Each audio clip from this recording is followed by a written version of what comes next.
Good morning, everyone, and thank you for joining us again for Rabbi Silber's shir on Sefer Shemot.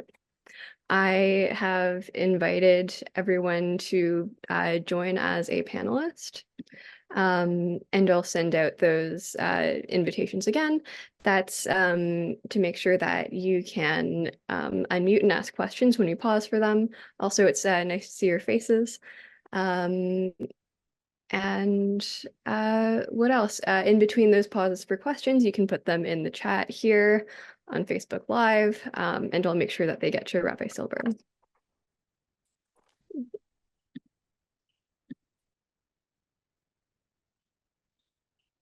Okay. Okay then. Okay, thank you, Maxine. All right, so this is the last class before Pesach and before we break, and we will continue after Pesach. So I thought that it would be appropriate to at least spend part of the time something about the Haggadah, about the Seder. We'll begin with where we left off, and I wanted to come back to one of the questions that was raised the last time, which is the following.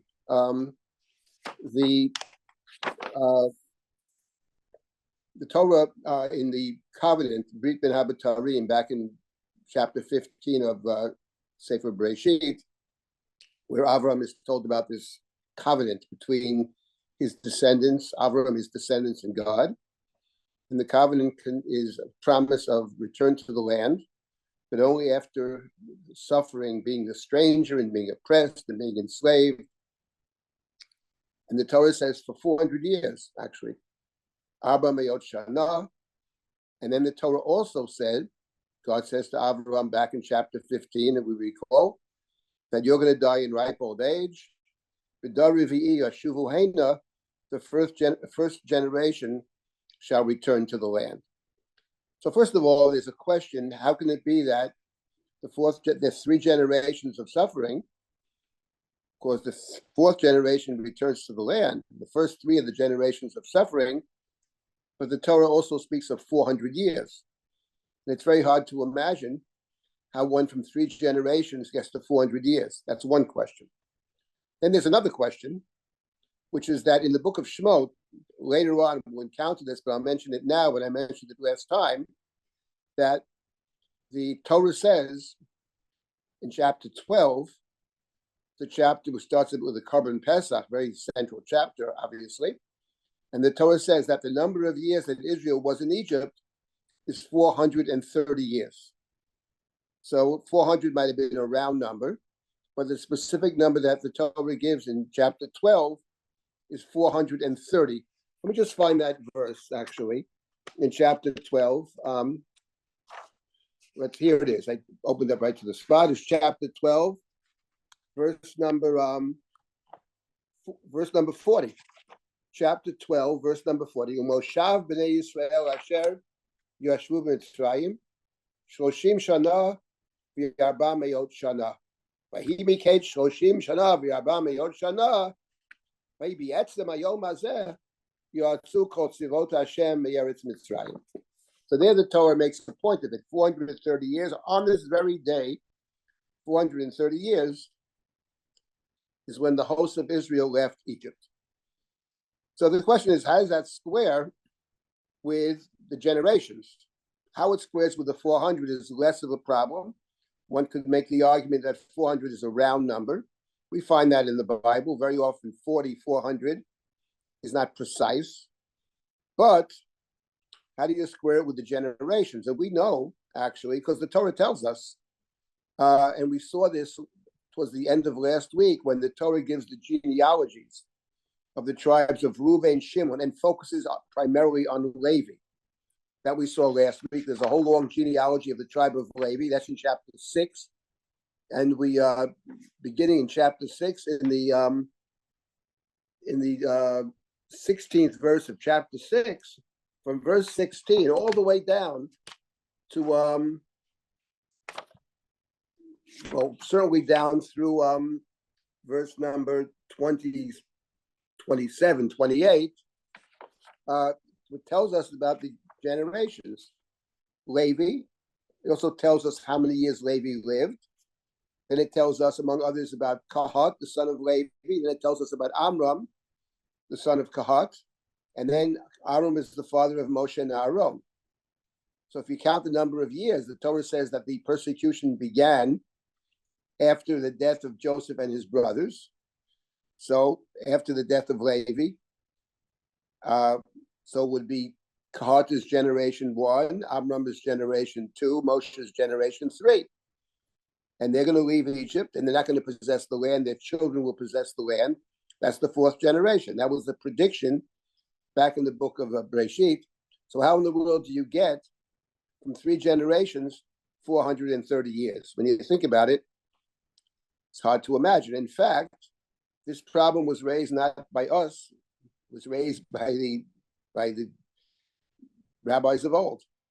And they have different solutions to it, but essentially one way to resolve the problem is to count not from the years they're actually in Egypt, but to count from a time well before that, maybe the birth of Yitzchak, etc., those kinds of solutions, which don't seem necessarily to make that much sense. After all, Yitzchak is a stranger in a sense. Avram, Yitzchak, and Yaakov are strangers, but they're certainly not strangers in the land of Egypt. In fact, Yitzchak never even leaves the land of Canaan.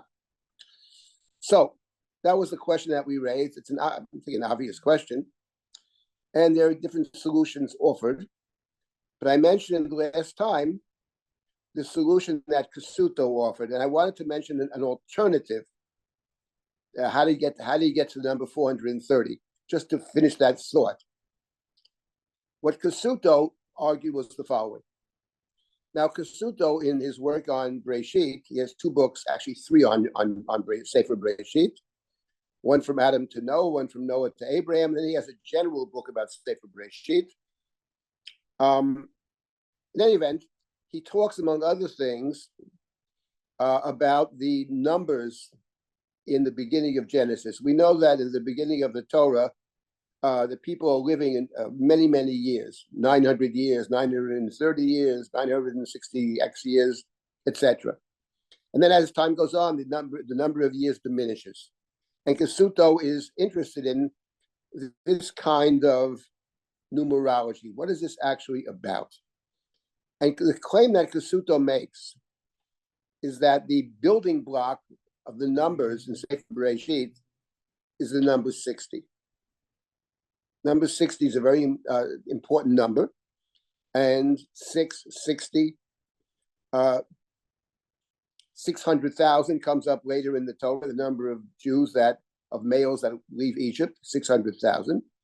So he makes the claim, and I'm not going to get into the whole claim, but that's the claim that he makes. Let's just make that. Let's assume that to be the case for the purpose of his argument. So his argument was the following: he makes the following claim. He says that now there are other problems with the claim. I'll leave them aside. This is what he claims. He claims that if you count the years of persecution, that the Jews are actually in Egypt. Okay, so we know that Levi, Joseph's brother Levi, comes down to Egypt. All the brothers come to Egypt. We don't know exactly how old when they come down. That we don't know. So Kasuto says, let's subtract the basic number upon which all the numbers are based, which is 60. Let's subtract 60. Let's assume that the persecution is starting from the time that Levi comes down. It's another assumption that's problematic, because the Torah said after the brothers dies when the persecution starts. But Kasuto says let's reckon it from the time that Levi comes down. How many years does Levi then live in the land of Egypt? How many years does Levi live in the land of Egypt? So we know how many years Levi lives because the Torah tells us. Levi lives 137 years. That's in chapter 6. That's verse number 17. Shloshim u'miyat shana. So he's 77 years in the land of Egypt. Now, how many years does his son Kahat live? How many years does Kahat live? Let's find that verse. So Kahat lives, let's find Kahat. That's verse number 18 or 18. Verse 18. Shnei chaye Kahat, shalosh u'shloshim u'miyat shana. He lives 133 years. So we got 133, and we got 77, because if you subtract 60 from 137, you got 77. That's 77, 133. His son is Amram. How many years does Amram live? Well, Amram lives, let's find Amram. Amram lives, Shnei Chaye Amram is verse number 20. Sheva u'shloshim u'miyat shana. He lives 137 years. Okay, now we have one more pasuk. If you jump ahead a little bit, there's a very strange verse, which tells us after Moshe and Aaron are commissioned by God again to speak to Paro. This is found in chapter 7, in verse number 7, pasuk Zayin. Moshe ben shmonim shana, v'Aaron ben shalosh u'shmonim shana, v'dabram el Paro. It's a very strange verse, as the Ibn Ezra points out. We don't find any other place where the Bible tells us how old the prophet is when the prophet prophesies. And it's very strange. Moshe is 80 years old, it says. Even stranger, Aaron is 83 years old. So Kasuto asked the question, why does the Torah tell us this? The Ibn Ezra has all kinds of answers, but Kasuto says, and why mention Aaron? I understand mention Moshe's age, if you want, but why Aaron? Well, if you add, he's 83 years old when he goes speaking to Paro and the process of redemption begins. Now, if you add 77, 133, 137, and 83, you come up to, no surprise, that's 430. So Kasuto claims that the number of years they live is given to arrive at 430. Now, of course, you have to assume two things in Kasuto's reckoning, which is that the count starts from the number of years Levi is in Mitzrayim, and you have to assume his theory about 60 being the main chunk of time. And the Torah subtracts the 60 because that there is whole life. He goes down in the middle of his life, so we subtract 60, and you get to 430. Now, of course, and I'll take questions in a moment, but one could ask the question, that may be true, but there's a lot of overlap between the years. In other words, Amram is not born on the day that Kahat dies, presumably. There's a lot of overlap. So how do you actually get to 430? The rabbinic midrash that the number of years that are actually there is 210 seems a lot more sensible than 430, which can't possibly be the case. To which one could say the following, I think. I'm not sure Kasuto deals with it in any direct way. Maybe he does, I don't remember. But in point of fact, and this is an argument I've seen elsewhere, when you count the years of suffering, okay, there's no overlap. In other words, my suffering and your suffering, we may overlap in the years, but in a certain sense, each person's suffering is unique to that person. So therefore, Kasuto says, that's how you arrive at the number 430.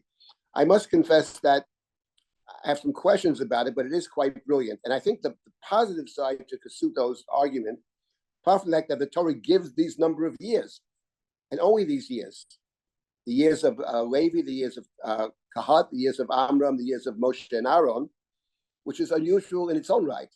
There must be some reason for it. And Kasuto says the reason is to come to the number 430. Now, actually, many years ago, Dvorah, my wife, had a different suggestion, how you arrive at 430. So I'll mention what she says.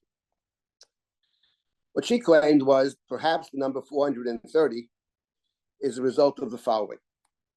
The Torah tells us, in terms of the number of years, there's another two verses that are very interesting in terms of number of years. And that is, if you go back to the story of Yosef, back in Sefer Bereshit, who after all is he's the first Jew to be in Egypt. He's the first, as it were, in retrospect, the first slave. But when he comes to Mitzrayim and he has his troubles in the house of Potiphar, he ends up in jail. He interprets the dreams of the baker and the butler in jail, and he is brought to Paro, and Paro, he interprets Paro's dreams, and Paro appoints him as the Mishnah HaMelech. And the Torah says, and Joseph was 30 years old when he stood before Paro. Joseph enters the house of Paro at age 30.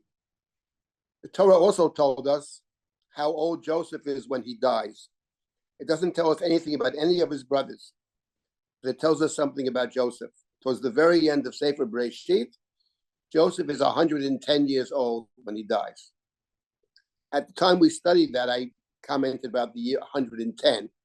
I made the claim that he doesn't go to 120. There's still more work to be done when Joseph dies. And even though Joseph understands what has to be done, he can't do it. So the one who picks up what Joseph leaves off is actually Moshe. That was the claim, I'm not going back to that. But in other words, Joseph from the time he enters the court of Pharaoh till he dies, he's there for 80 years. Now, if we count Joseph's 80 years, right, and then we go to the next generation, which is, in this case, would be Kahat, you get 137, and you get 133. Amram is 137. So that's 80, 133, and 137. That turns out to be 350. And now if you add Moshe's 80 years, Moshe ben Shmonim Shana, Moshe's 80, then we end up to 430. That was her calculation. Now, I'll tell you what I like about Kasuto's what the plus and the minus of this calculation is. It's quite ingenious, actually. What I think the positive side to Devota's argument is that you don't have to deal with this business of subtracting 60. That's the positive. But the positive side to Kasuto, where I think Kasuto has a better case, actually, is because what's really strange isn't Moshe's 80 years so much. What was really strange is Aaron's 83 years. And with Kasuto employs the 83 years to get to 430. Also, Kasuto deals with Levi. Levi's years are also given. So for Kasuto, you figure part of Levi's life, Kahat, Amram, and Aaron, and you get to 430. And as I said, of course, it's not really 430 years because there's a lot of overlap, but one can say that each person's individual suffering is separate. We are suffering. No, you're suffering and I'm suffering, but each person's suffering is very personal. Can't really add up the years of suffering. Anyway, I wanted to make that point about the number 430. I thought that were two interesting possibilities, how we arrive at 430. It is also interesting, and I was looking over Shabbat, I was trying to reread the book by Professor Sarna. Nachum Sarna has a book on the book of Exodus called Exploring Exodus. I recommend it. It's very interesting. I mean, his focus is on a lot of the ancient Near East, and in particular ancient Egypt in this case, all kinds of interesting. And he's, to some extent, it's about that. It's about trying to deal with the historical accuracy of the story, to what extent we can see this as actual history. And those are the issues he deals with. He says many other things. When we continue after the break, hopefully more people will join us as well. We'll deal with the plagues. He has a big section on the plagues. In my Haggadah, I also deal with the same issues about the number of plagues, the nature of the plagues, the order of the plagues. We'll deal with all that. But he asked another interesting question, since we're talking about numbers here. He asked another question, which I want to put out there for now and not deal with now, but I'll put it out there. And he asked a very simple question. There were 3 generations. The Torah says in the very beginning of Sefer Shemot, kind of review of what we've been studying, and that we all remember the Torah says that when Jacob and his house came down to Egypt, there were 70 souls. Ishu Beito Ba'u, V'yotze Yerech Yaakov Shivim Nefesh, V'yosef Hayam Mitzrayim. So we come down to Egypt, says the Torah, 70 souls. When we leave Egypt, the Torah says we left Egypt 600,000 men apart from the children.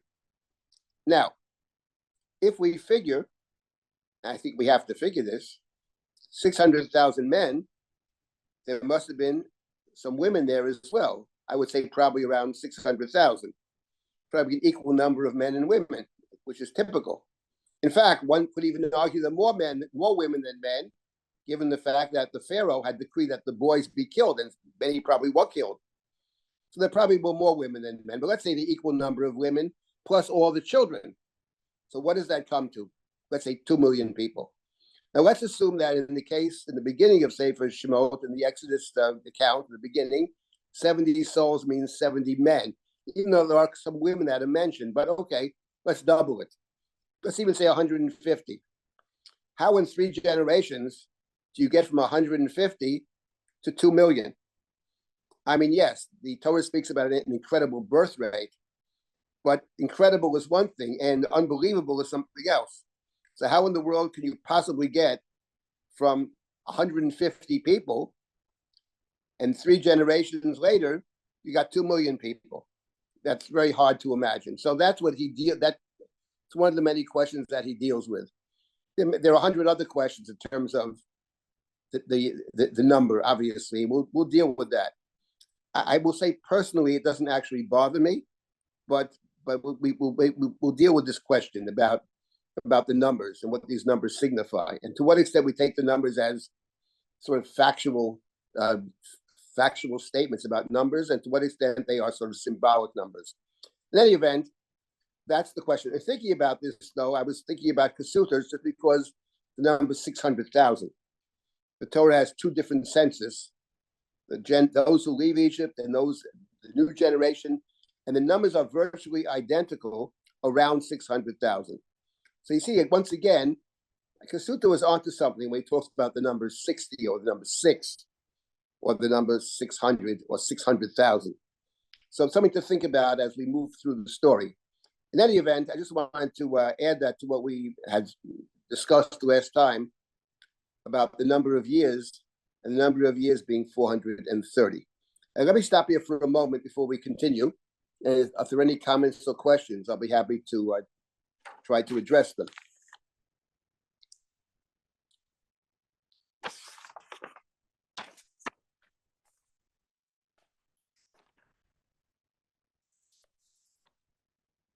If there are no questions, we'll just continue. Okay. There are no questions. Okay. Yes, Rabbi Yes. Silber, Yes. last time at the end of the class, I asked a question about the expression boy, what it appears to twice that I know in the Chumash, rather than lech or go and speak. Right, that is true. Right. You have it later on, well, Parshat Bo, which we'll get to, but which has been, towards the end of the plagues, you have the expression there. You have it Bo El. So let's hold off with it till we get to Bo. We'll get to Parshat Bo. We'll talk about Bo. Okay. I'll try to remember the question. If not, remind me, and we'll discuss it. We'll discuss it then. I just wanted to get through a couple of things here. I did want to spend a few minutes about the Haggadah. Okay, in any event, let me point out something else about the story. So Moshe is, as we recall, Moshe complains in chapter 6 that, end of chapter 5, chapter 6, that he went to Mitzrayim. Things are worse. You didn't save them. You didn't redeem them. On the contrary. And Moshe seems upset, and also that why did you send me?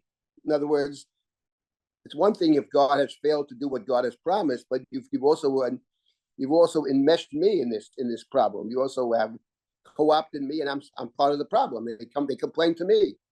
You didn't save your people, to which God gives the response we studied at length, namely that this is the way my covenant works. There's initial failure. You have to keep the faith, and ultimately there will be the people will be redeemed, and I'll take them to me as my people. I'll bring them to the land. The promises all hold. I haven't forgotten the promises, but this is the way that I work. That's what, and Avram, Yitzchak, and Yaakov understood it. They believed it, and Moshe, you have to understand it as well. So fine, and there we have the idea of remembering the covenant. But the Torah says, and this is towards the end of chapter 6. We touched on this last week. In chapter 6, towards the end of chapter 6, pasuk number Kaftet, 29, verse 29, Vayidaber Hashem Moshe lemor ani Hashem, daber paro melech Mitzrayim et kol asher ani dover elecha. So now go and speak to Paro. And here we have Moshe repeating an earlier complaint, as it were, Vayom Moshe l'fnei Hashem, Hein ani aral svatayim, v'yech yishma elai paro. So Moshe says to God, which is an interesting expression, aral svatayim, uncircumcised mouth. I mean, in other words, here Moshe once again says, I can't speak to Paro. But of course, he's not just repeating what he said earlier, right? Here they translate, I get tongue-tied, but I don't think tongue-tied is the right word over here. And the point is that Moshe's argument, and he's going to repeat this argument, his argument is that apparently he went to the people, but the Torah tells us that when he went to the people and he told them what God had said, the people did not accept it. This is found back in chapter 6, in the 9th pasuk. Vayidaber Moshe keno b'nei Yisrael b'lo shamua Moshe mikotze ruach u'me'avodah kasha. Unlike when he initially went to them, and the Torah says they believed.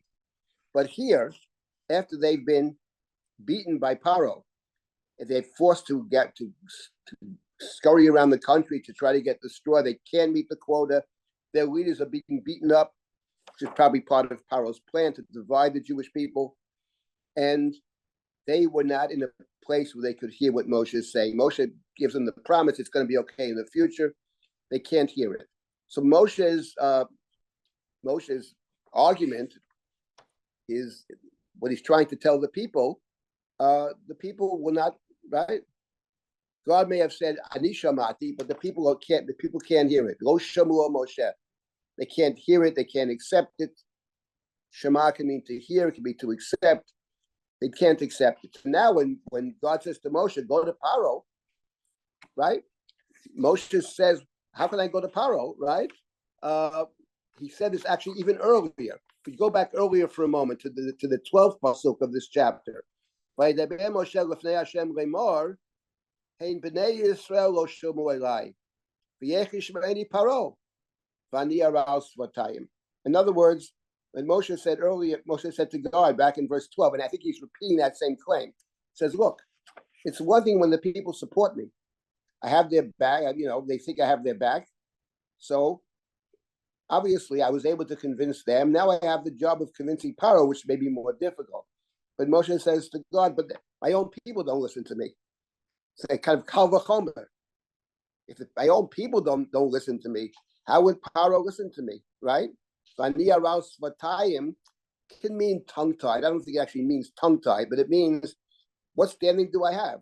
I'm coming to represent the people, but the people themselves are not heeding what I say.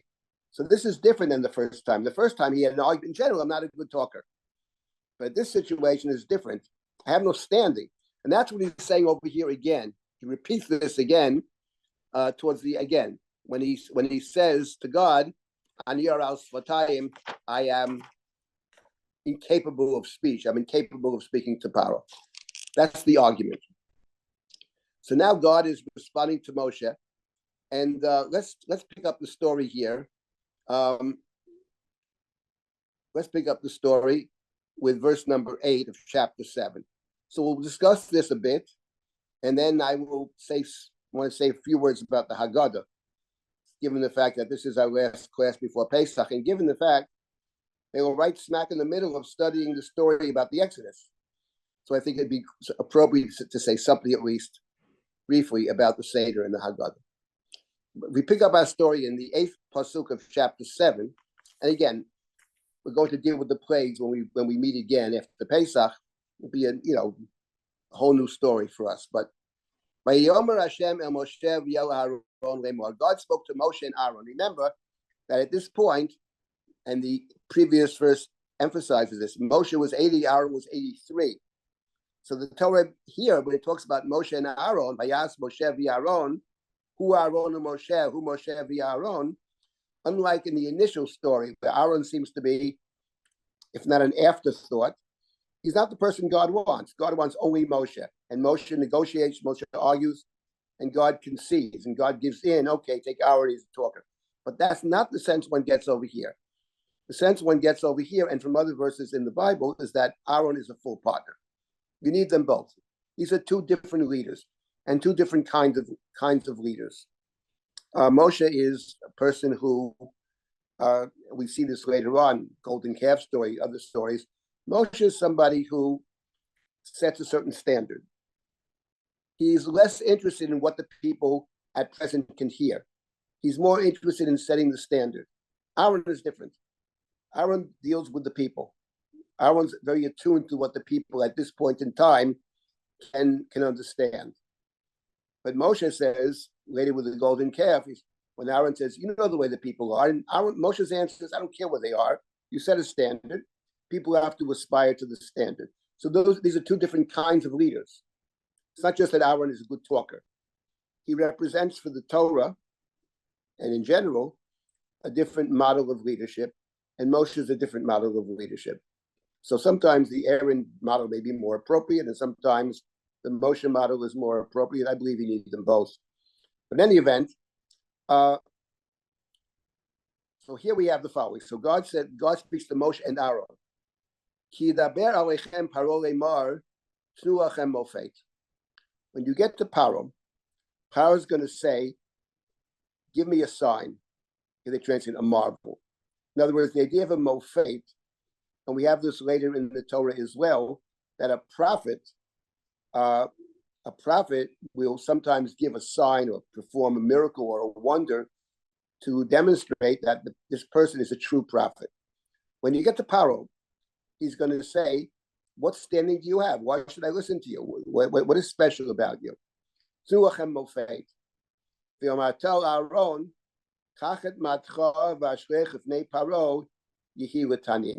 you shall say to Aaron, throw down your mateh, throw down your rod, cast it down. It will turn into a tanin. Here they translate into a serpent. Now we all recall that when Moshe said to God, they're not going to believe me, God said, what is that in your hand? And Moshe said, a mateh, it's my staff. And throw it to the ground. And Moshe throws it to the ground.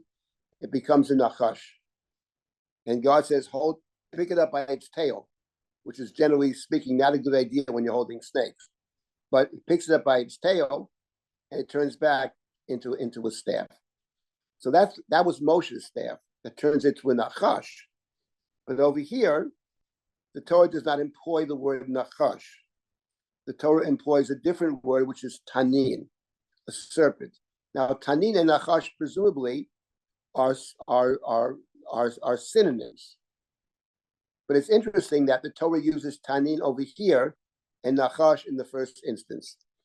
We have come across in our study, of course, that nachash and tanim are essentially, in English, they're both called serpents, actually. Nachash and a tanin.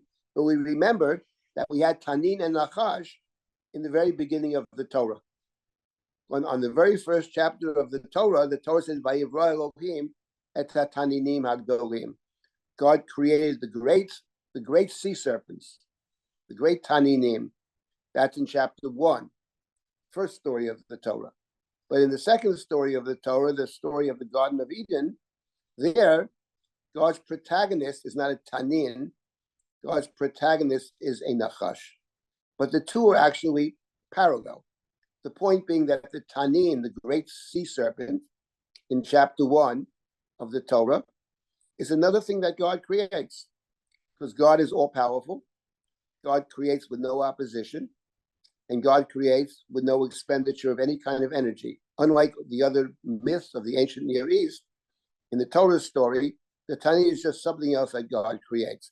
That's in the first story. But in the second story, you have the nachash. And the nachash is God's enemy.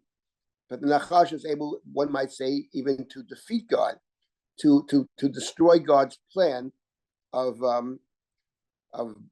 creating a space where the human being and God can both live together.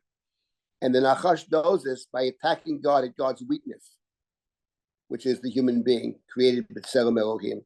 That's what the nachash does. You can't fight God head on. The tanin cannot defeat. You can defeat God if you find the weakness.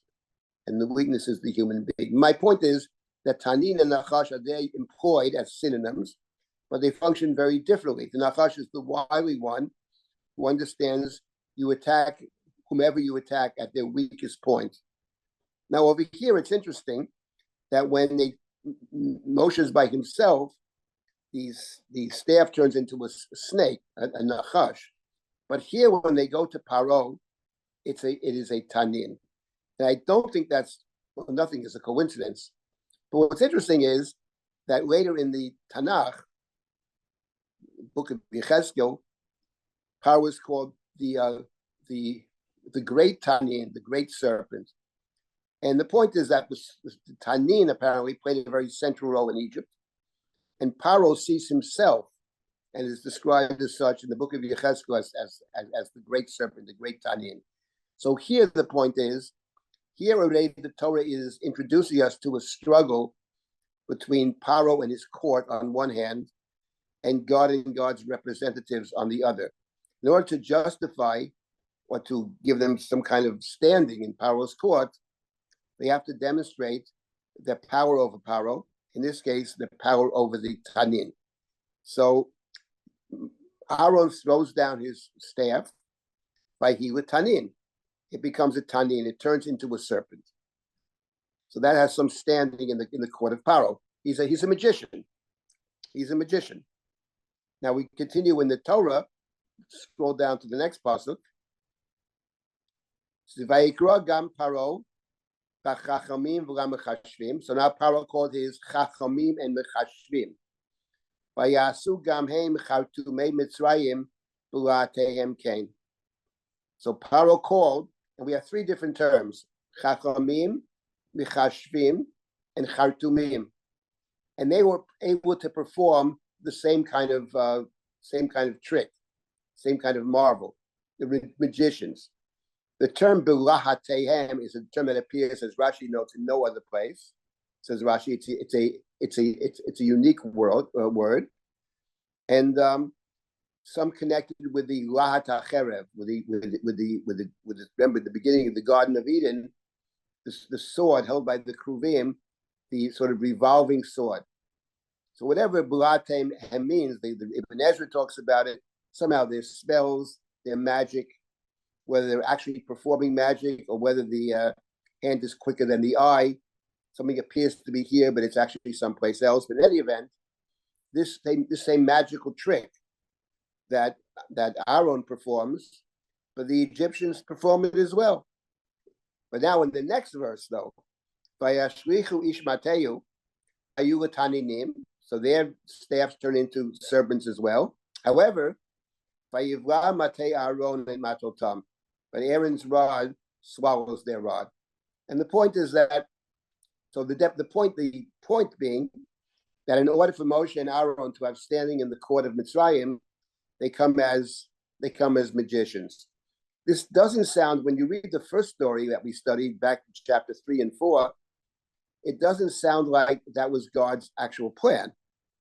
The way the Chumash presents it is that God says to Moshe, just go, you go yourself, and don't worry, I'm going to be with you. There's no sense of staffs, and no sense of Aaron or anything else. Just go in faith, and you will be victorious. But Moshe can't do that. Moshe feels inadequate or whatever, or doesn't have the confidence or the faith. So these are all concessions. In any event, they have to demonstrate to Paro that they have standing, and the demonstration where we are at least as good magicians as your people, maybe even better, because our staff can swallow their staff. However, Vayomer Hashem, now we have the next verse.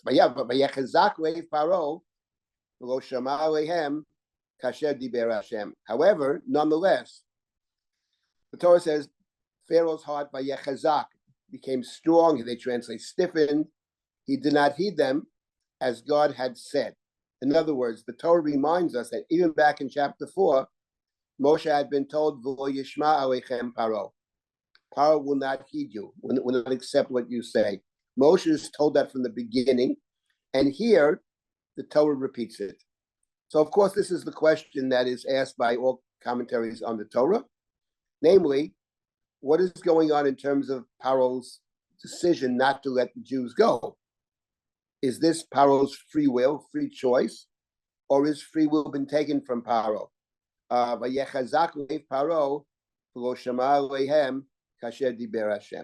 This is the old question, and I just wanted to say a couple of things about that It comes up all the time, and it's a question that is raised by all commentaries. Anybody who reads the Torah asks the question.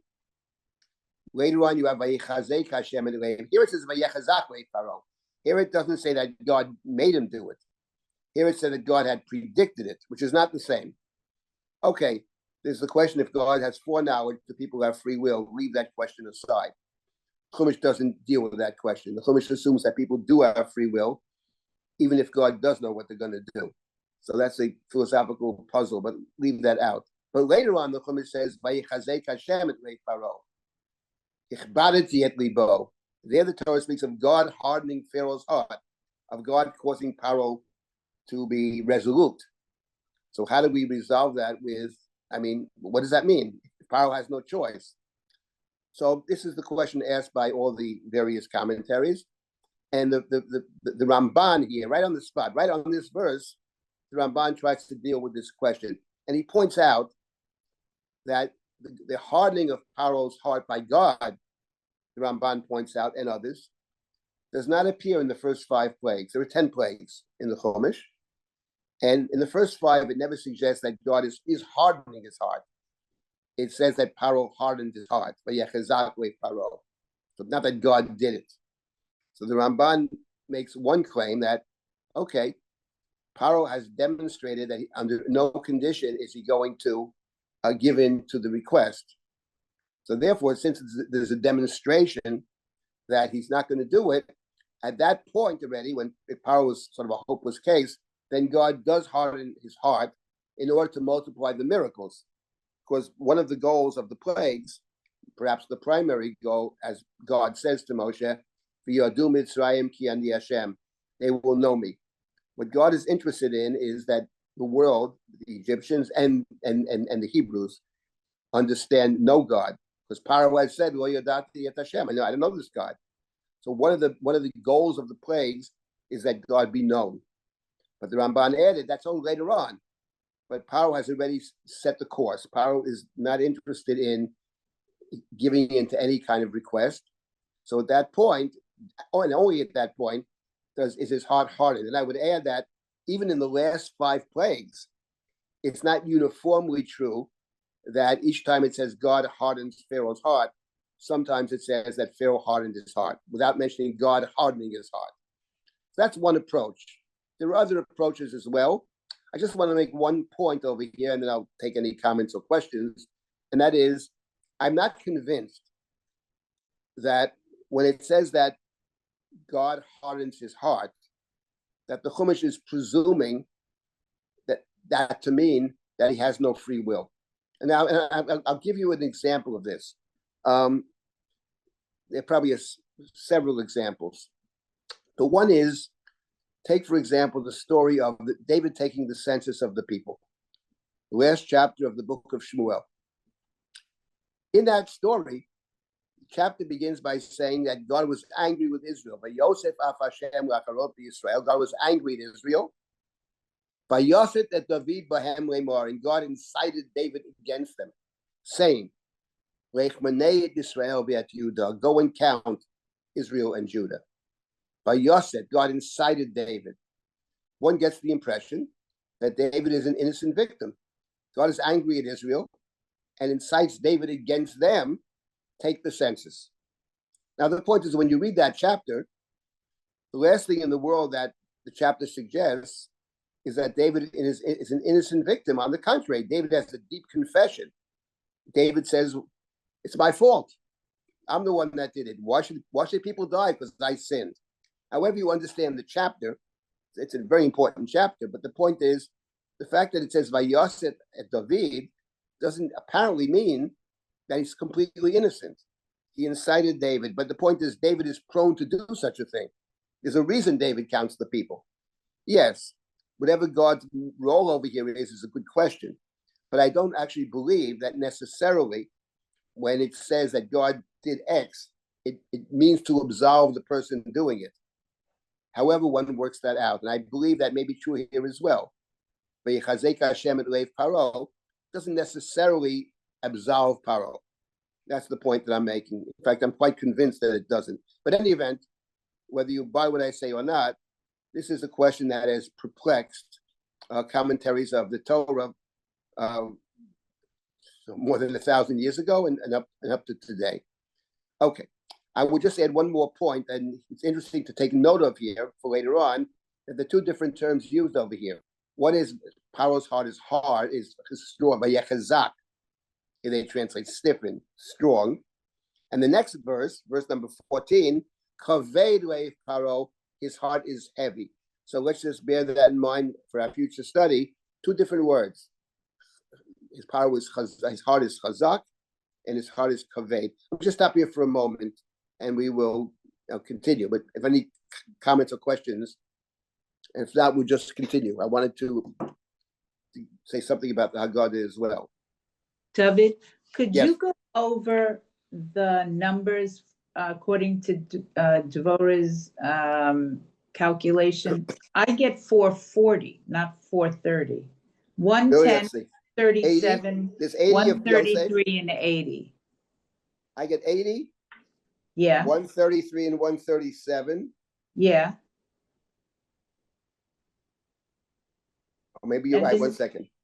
No, I know that. 1 second. 200. No, 133 and 137 is what? 270. And 80 is 350, and 80 is 430. Right. 80, 133, 137, and 80 of Moshe is 430. Devorah's not counting the 110. Oh, where's the other 80 from? No, Moshe's 80. 80. Moshe's 80 and Yosef's 80. 80 in Pharaoh's house. Oh, 80. Joseph is, Okay, Joseph is 30 years old when he enters the court of Pharaoh. I see. That's what Okay, she's counting from. She says, why does the Torah even mention that? So in other words, Got Joseph it. entering the court of Pharaoh, he says that, whatever.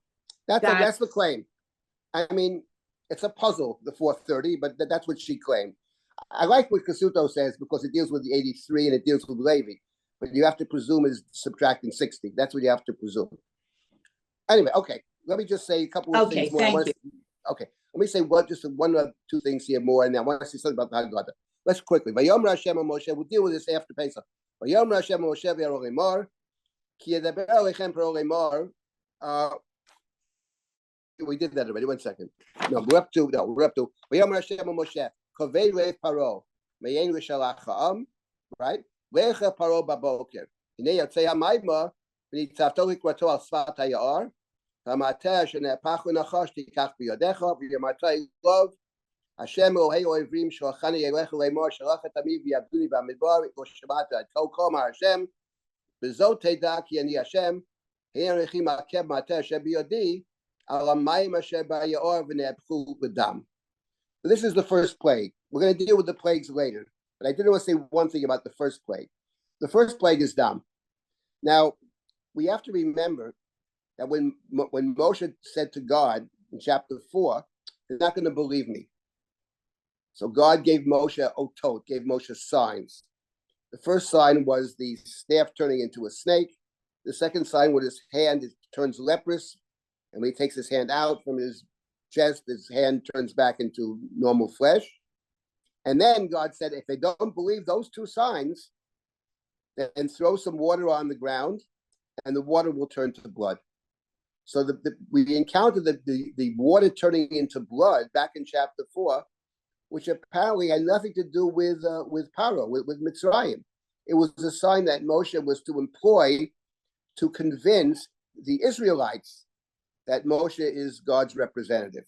That's the first time we encountered Dam. And now we encountered Dam. Now we encountered Dam as the first of the plagues. Moshe is instructed to go to Paro. We'll deal with the plagues later and the structure of the plagues. Very interesting. But Zot Teda, there's an introduction to the first plague. With this, you will know Ki Ani Hashem. Because Paro had said to Moshe, when Moshe had requested in chapter 5 that people be freed for a few days to serve God in the desert, Hashem has spoken, and Paro said, Lo yadati et Hashem. I never heard of this God. We have a lot of gods in Egypt. Ancient Egypt had many, many gods. I read someplace they had 500 gods. They have main gods. The main one seemed to be the god of the Nile, and the god and the sun god. We talked about that last week, and I was doing some reading about that, and I think what I suggested is actually true. seems at least supported by others. Those are the two main gods, and that's what God is attacking. The first plagues are against the Nile, and the ninth plague is the plague of darkness against the sun god, whose name is Ra. In any event, Hashem. So with this you shall know that I am God. You said Lo Yadati, and now you're going to know it.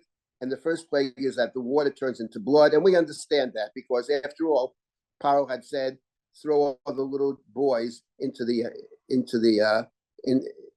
river, into the Nile." So the water of the Nile is filled with Jewish blood, and the point is that Moshe had told his fellow Israelites, "I know what's happening here. I know that I'm here to respond to the fact that the water has turned to blood, which is our blood." And now to Paro, Moshe is saying a similar thing. We'll start with the R, with the Dam. So the Dam figures very prominently. And I was thinking that just to say a few words, we have about 20 or so minutes. I want to say one thing about the Seder. The Seder, and then when we resume, hopefully we will talk about the plagues. Start with the plagues. The Seder, the core text of the Seder is the 4 psukim in the book of Dvarim. Arami Oved Avi. Arami Oved Avi, and the instructions to read these 4 verses, actually the instruction to read the Parsha, which talks the pilgrim's prayer, who brings the first fruits to the temple, is found in the Mishnah. The Mishnah says that the night at the Seder, we are to read the pilgrim's prayer, Arami Oved Avi, V'doresh kol parsha kula.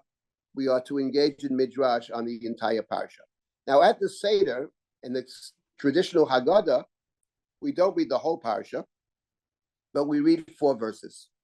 Arami Oved Avi is chapter 26 of Dvarim. We start with Arami Oved Avi, and the next verse is Vayareu otanu hamitzrim. The Egyptians harmed us; they persecuted us. The third verse is we cried out to God. Chapter 26. Here you have in the Haggadah, chapter 26. And then the 4th verse is Vayotzienu Hashem miMitzrayim. Okay. In the past, we have spoken about, I have a Haggadah called Seil Lamad. The name of my Haggadah was written with Rachel first, my student and colleague. So the obligation is to, the Mishnah says, V'doresh kol parsha kula. It's a night of Midrash. But the text that we are Doresh are these 4 verses from the book of Devarim, which actually, it says first fruits declaration on top of the page. That's what it is. Well, the one who brings the first fruits to the temple, the Bikurim, makes this declaration. It is a puzzler, if you think about it, that on the night that we actually recall the Exodus from Egypt, even see ourselves as leaving Egypt, that the text that we read on the night of we recall the great Exodus is not from the book of Exodus. It's from the book of Sefer Devarim, which is a puzzler to begin with. And not only is it a puzzler for that reason, it's also a puzzler because this is the declaration one makes when one brings the first fruits to the temple. The first fruits to the temple are not brought on Pesach. They're brought on Shavuot, which is called the Yom HaBikurim. And even more puzzling, amazingly puzzling, is that the drashot that we have on these 4 verses, there are about 20 drashot.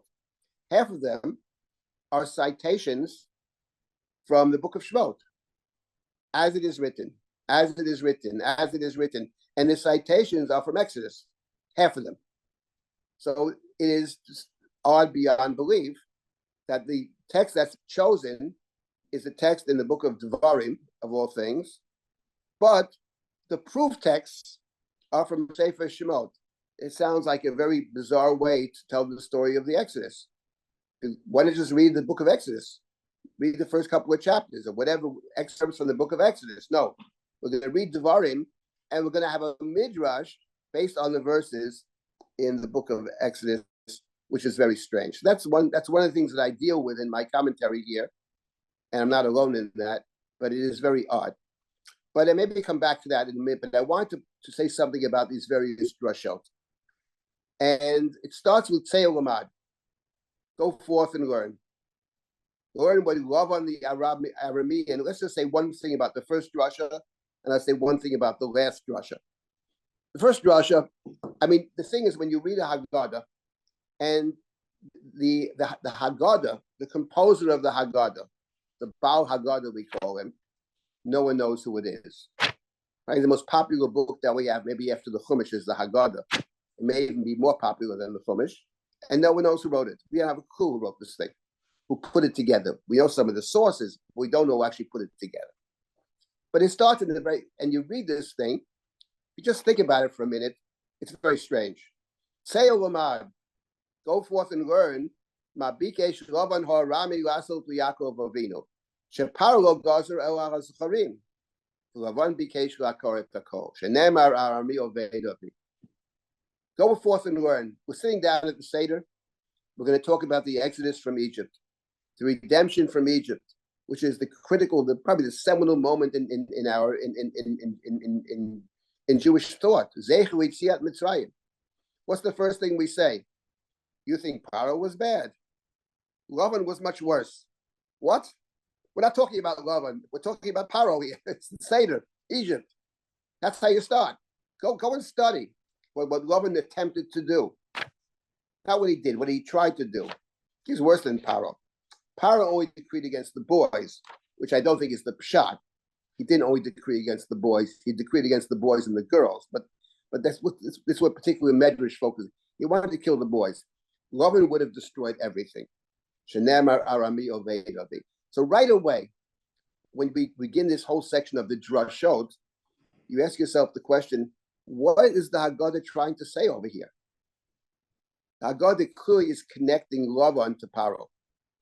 And what it seems to be getting at is something that is central to the Haggadah, which is that the Exodus from Egypt is important in its own right, but it's not an isolated event. In other words, the idea that the Exodus is a story which represents Jewish history and which repeats in Jewish history. And not only might it repeat in the future in Jewish history, there was an Exodus from Egypt before we were in Egypt. Yaakov was in the house of Lavan, but the house of Lavan and the experience in the house of Lavan and the experience in Mitzrayim are essentially the same. It's one experience. Now, in my Haggadah, and we've talked about this many times, I demonstrate how true this is, that the language describing Yaakov in the house of Lavan and the language describing Israel and Egypt are actually identical language. And that's what the Doresh is picking up over here. It's a drasha, but it's founded upon a very deep truth and a central idea of the Seder, which is, it's not just about a historical event. That's not so important to us. It's the idea of Yetziat Mitzrayim, which is the idea of becoming a people. It's the idea of clinching a covenant. It's about a covenantal relationship. It's a long-term relationship, which has its many ups and downs. And it also is perhaps a harbinger, a foreteller of what the future may hold. That's how you start this. And I would say Tzeo Lamad is something else which is very important. And that is, we have this Haggadah, we have these drashot. And the drashot are very interesting.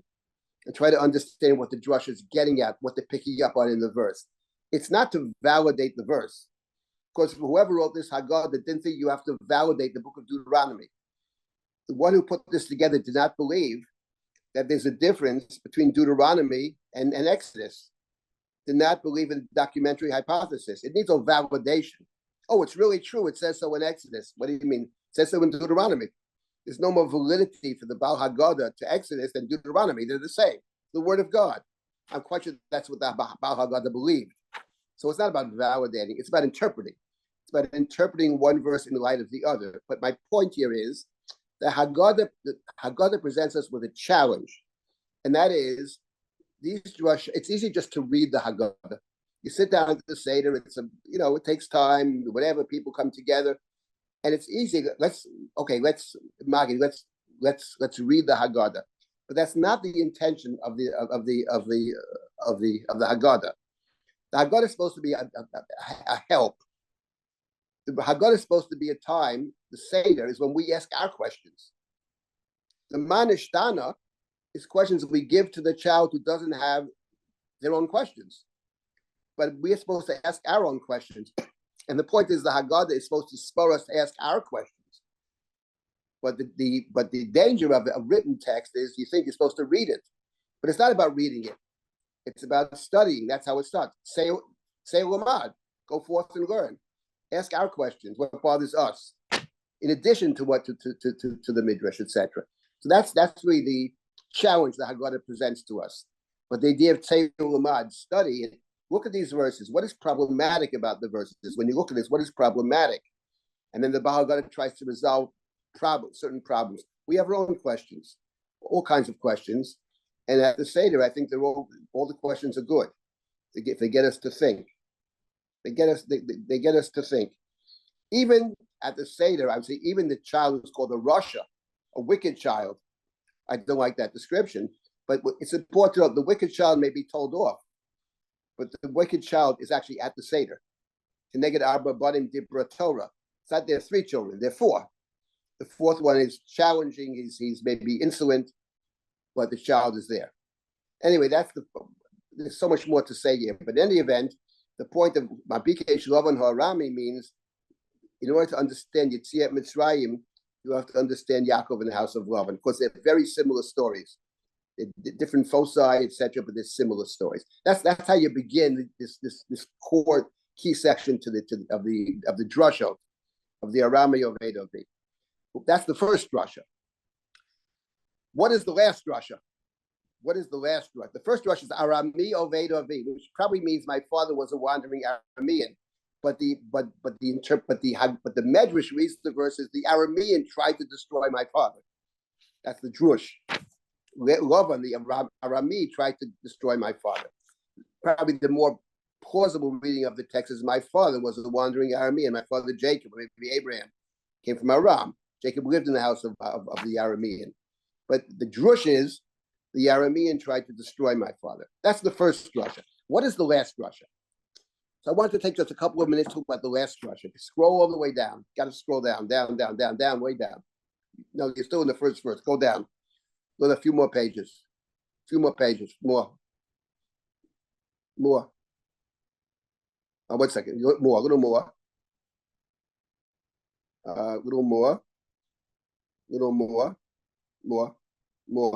More.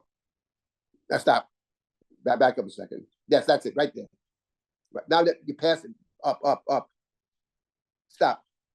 No, you down now. Yes, stop. Right. There are 4 verses. The first verse is my father was a wandering Aramean and went down to Mitzrayim. The second is we were persecuted. We cried out to God. The 4th verse, God took us out of Egypt. The Darshan, the Baal Haggadah, breaks the verse into 5 pieces.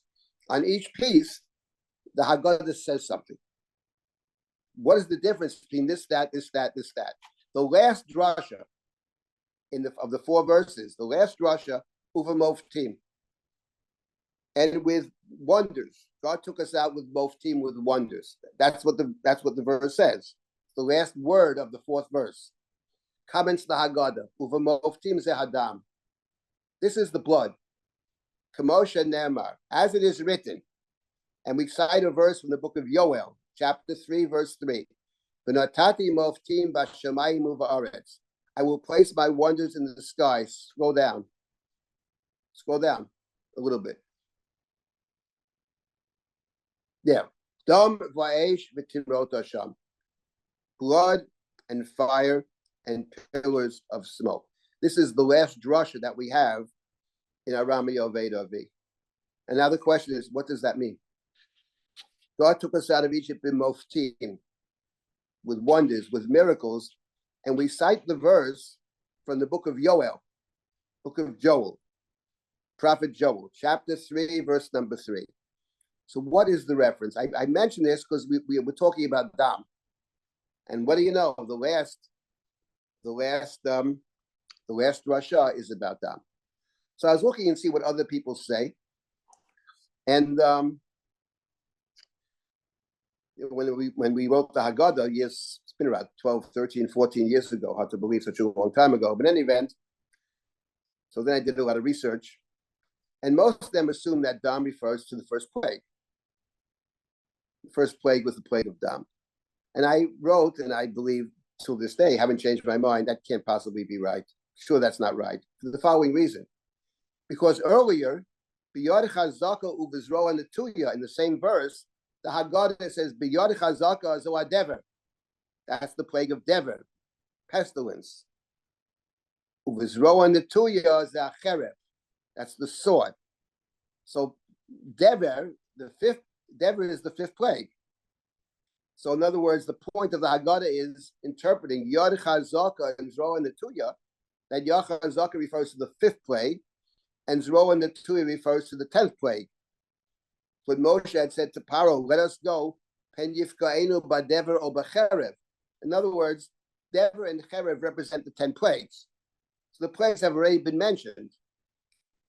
Dever is the fifth, and Cherev, which is Makat B'charot, is the 10th.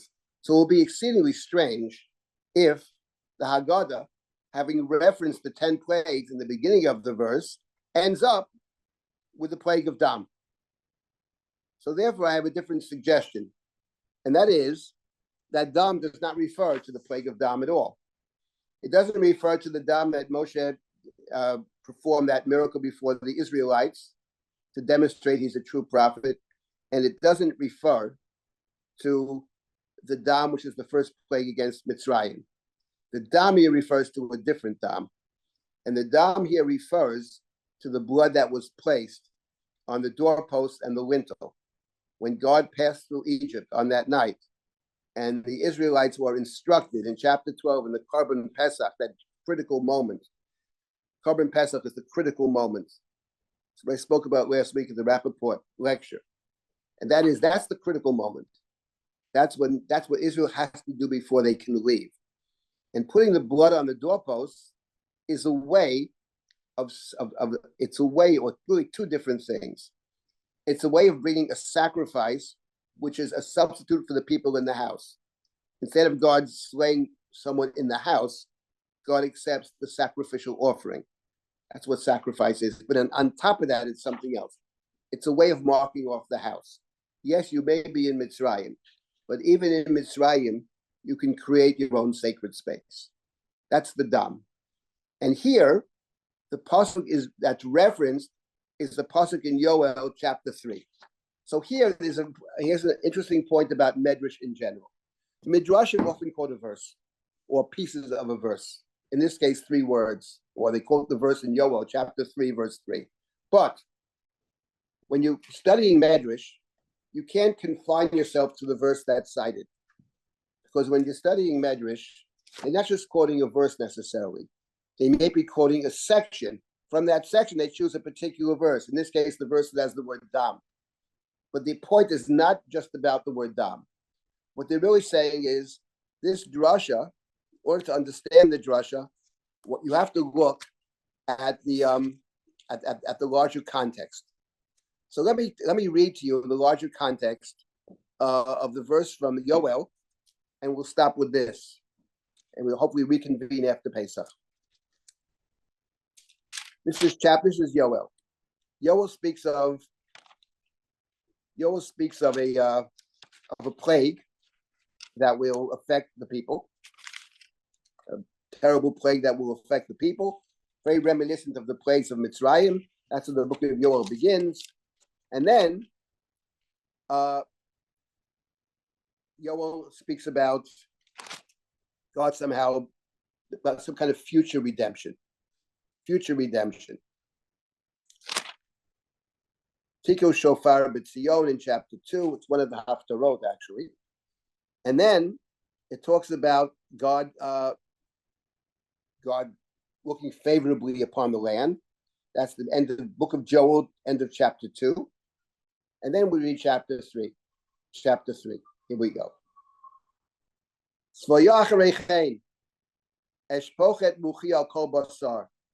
And talk about some future redemption. It will come to pass right there. Some beautiful verses. After I will pour my spirit upon all flesh. Your sons and daughters shall prophesy. Your elders shall dream dreams. Your youth shall see visions. I will even pour out my spirit upon the male and female slaves in those days.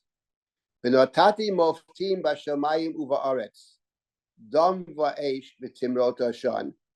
Before the great and terrible day, a day of God comes, I will set portents in the sky and on earth, blood and fire and pillars of smoke.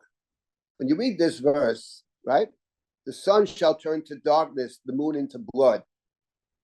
But next verse, verse 5, but everyone who invokes God's name shall escape.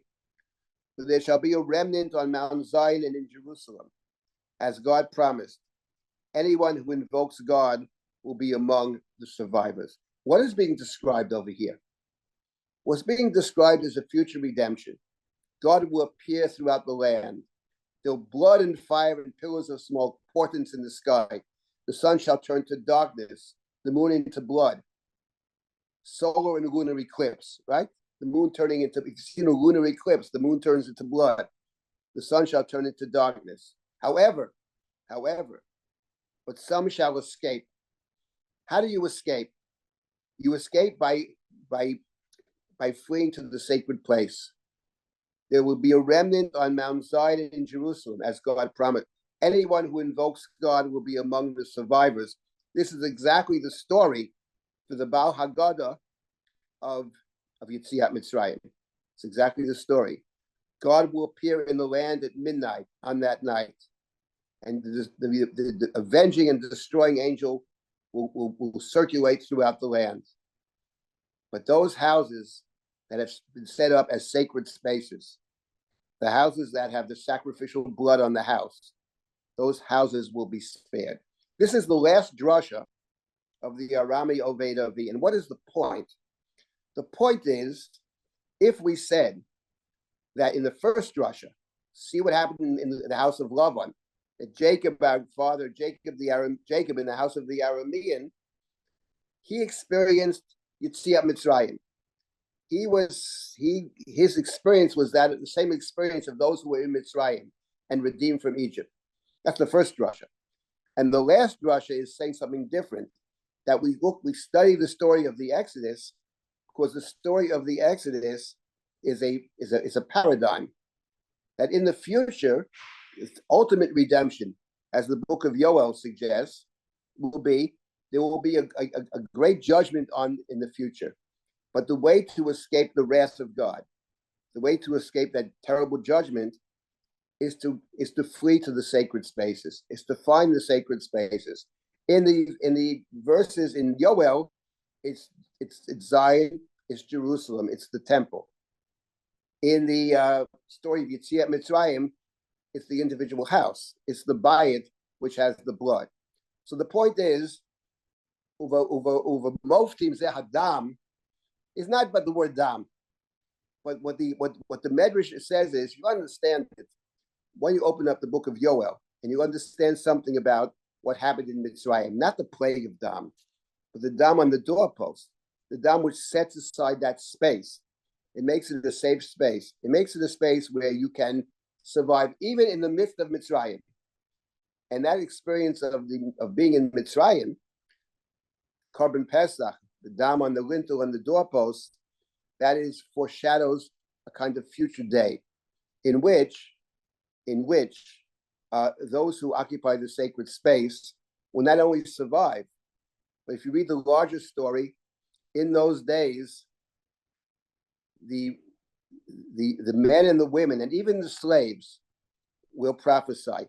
It reminds us of the famous medrash about the crossing of the sea. Mashara shifcha arayam ora Yechezkel and Buzi. What the slave woman saw at the crossing of the sea, she prophesied on a greater level than the prophet Yechezkel. The young people will prophesy, and the old people will dream dreams. That's our prayer for the future.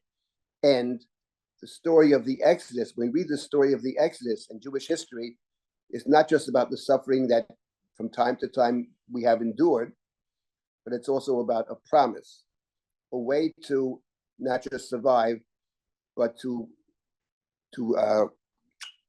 rise to a great spiritual level, the level of the prophet, the young and the old. The old will have dreams and the young will prophesy. These are the drashot. I give you one example of a drasha, what it takes to really understand the drasha. You have to really understand the context.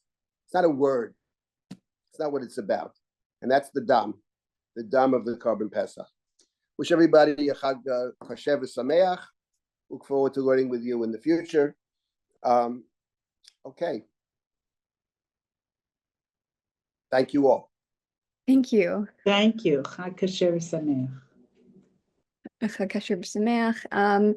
I will put the so Ruth Reisner was just asking for a link to the Rappaport lecture. It is now on the Drisha YouTube, and I'll just put the link in there. In the meantime, I should remind everyone that we will start again on Sefer Shemot on May 5th. Is that, sorry, yes, May 5th. And also this afternoon at 1 p.m., Rabbi Dr. Avi Wolfish is teaching on Mishnah Nazir.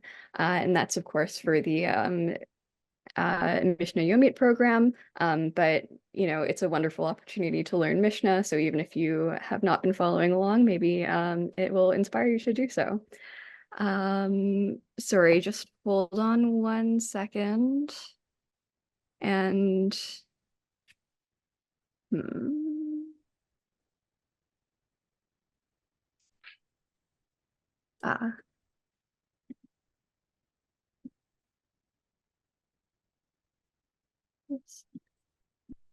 and